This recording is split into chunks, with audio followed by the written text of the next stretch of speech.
America, Ukraine और रूस के बीच युद्ध समझौते के लिए अबुधाबी में बातचीत शुरू हो गई है।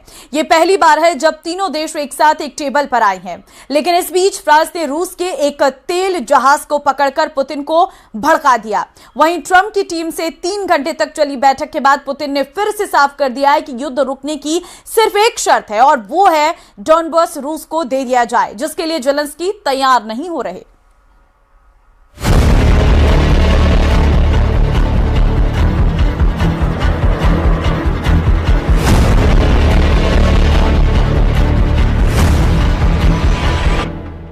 दावोस में धौंस जमा रहे ट्रंप का एयरफोर्स 1 जब अमेरिका के लिए वापसी की उड़ान भर रहा था, तब पुतिन का परमाणु बम बरसाने वाला बम वर्षक लड़ाका बाल्टिक सागर में मंडराने लगा।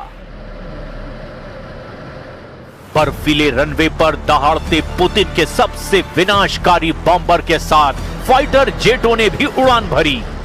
रूस के जंगी हथियारों की फ्लाइंग परेड 5 घंटे से ज्यादा देर तक चली है। रूस का लॉन्ग रेंज अटैक बम वर्षक Tu-22M3, रूस का फाइटर जेट सुखोई Su-35S और Su-30SM ने एक साथ जंगी ट्रिलर दिखाया है, जिसके बाद यूरोप पर पुतिन के हमले का अलर्ट मिलने लगा, क्योंकि पुतिन को भड़काने वाले 2 कांड हो गए। एक तो ट्रंप ने पुतिन को धमकी दी है, दूसरा फ्रांस ने खौफनाक जोखिम मोल ले लिया है। तो क्या दावोस शिखर सम्मेलन में ट्रंप के दावे बेमानी हो चुके हैं? ट्रंप ने जेलेंस्की को युद्ध से बचाने की जो गारंटी ली है, उसका क्या होगा? मामला पहले से भी ज्यादा बिगड़ गया है। पुतिन मीटिंग पर मीटिंग कर रहे हैं। पुतिन ने रूस की सेना को हाईटेक और मॉडर्न बनाने के लिए वॉर इमरजेंसी मीटिंग की है। ये उसी हाई प्रोफाइल मीटिंग का वीडियो है। अब पुतिन का क्लियर ऑर्डर क्या इशारा कर रहा है, जरा आप भी सुन लीजिए। Производственные цепочки в электронике концентрируют на этом усилия, потому что для всех абсолютно очевидно обеспечить экономическое и технологическое развитие, лидерство технологическое в сфере искусственного интеллекта, космоса, связи, цифровых технологий. पुतिन बड़े युद्ध की तैयारी कर रहे हैं। पुतिन हथियारों को एडवांस बनाने के ऑर्डर दे रहे हैं। पुतिन सबसे मॉडर्न टेक्नोवॉर के लिए तैयार हो रहे हैं, क्योंकि रूस की अगली टक्कर ऐसी महाशक्तियों से है जिनके पास आधुनिक हथियार हैं, जिनके पास सबसे बेहतरीन तकनीक है, जिनके पास एटम बम है। जेलेंस्की ने दावोस में जैसी अपील की है, उससे पुतिन को यकीन हो गया है कि यूरोपीय देश युद्ध में खुलकर उतरने जा रहे हैं। जेलेंस्की ने यूरोप की संयुक्त सेना बनाने की अपील की है। जेलेंस्की ने यह भी कहा कि यूक्रेन के बाद लिथुआनिया और पोलैंड पुतिन के टारगेट हैं, जिन्हें नेटो सेनाएं नहीं बचा पाएंगी। It needs united armed forces that can truly defend Europe. Today, Europe relies only on the belief that if danger comes, NATO will act. But no one has really seen the alliance in action.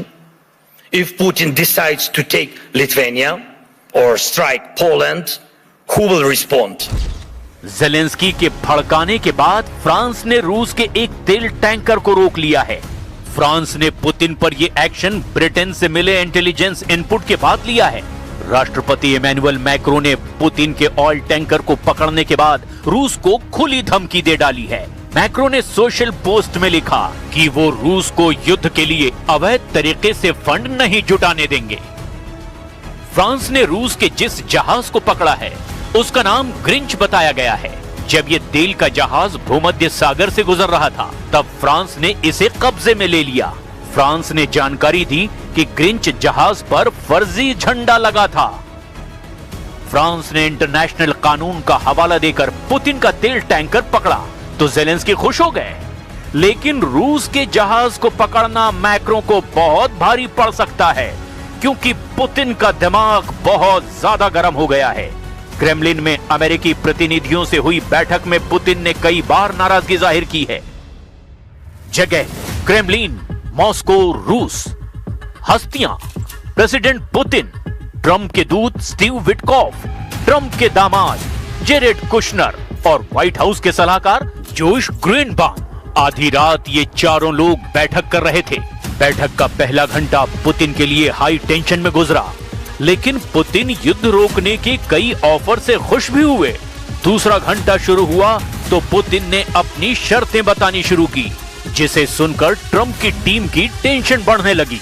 आखिरी और तीसरे घंटे में president Putin फिर उसी बात पर आकर ठहर गए। बात यूक्रेन में जीती गई जमीन की थी। पुतिन ने बैठक इसी पॉइंट पर खत्म कर दी, जिसके फौरन बाद यूक्रेन में ये बारूदी बवंडर दिखने लगा, क्योंकि पुतिन ने ललकारते हुए कहा कि रूस यूक्रेन में जीती 1 इंच जमीन से समझौता नहीं करने वाला। ये युद्ध तभी रुकेगा जब यूक्रेन हाफ हो जाएगा। क्रेमलिन सहयोगी उरी उशाकोव ने मॉस्को मीटिंग की इनसाइड स्टोरी। इस बुलेटिन